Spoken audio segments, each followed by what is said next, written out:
صباح الخير. عايز اقول لشعب بلدي، اي حد يتعامل مع مخابز، مع مترو، مع المترو اللي هو المترو احنا بنركبه، او محلات المترو، سوبر ماركت، او اي حاجة، هيشتري اي حاجة، هيعمل اي حاجة، هياخد باقي يعده كويس ويتأكد، شوف الاسعار ايه، وعلى تليفونك، او لو انت محاسب شاطر بمعنى اصح ان انت بتعرف تحسب بسرعة، مش محاسب شاطر ان انت شغال محاسب.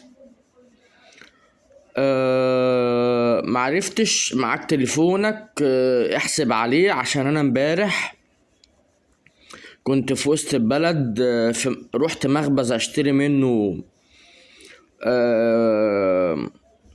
فطاير وشوية حاجات، يعني المهم حاسبني على 53 جنيه.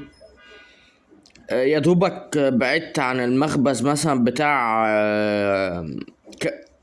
كام متر كده، وقعدت احسبها،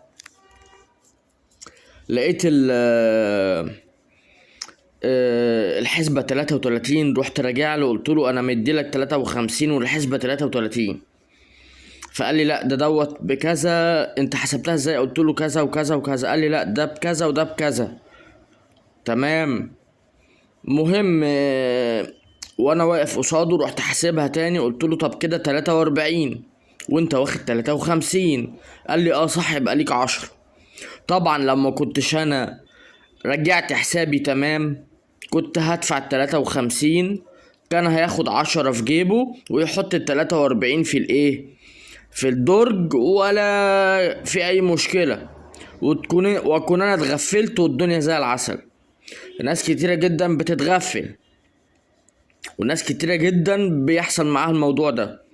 من فضلكوا راجعوا فلوسكوا كويس قوي وانتوا بتتعاملوا مع اي حد، سواء في المترو راجع فلوسك، سواء في المخبز راجع فلوسك، مطعم، اي حاجة هتشتري منها، اي مكان هتشتري منه حاجة وتاخد باقي، لازم تراجع فلوسك. حتى لو هتاخد باقي جنيه ونص، جنيه، لازم تراجع فلوسك.